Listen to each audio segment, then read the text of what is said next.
Hallo, mein Name ist Stefan, ich grüße euch.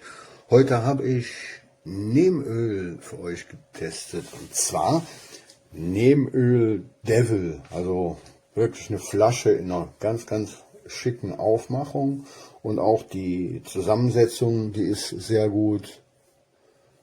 Ist eine dunkle Flasche, finde ich gut. Der Sprühkopf, der funktioniert hervorragend. Anleitung, wie ich es machen muss, steht dann hier auch drauf. Und ja, mir gefällt das Produkt. Die Preis-Leistung ist gut.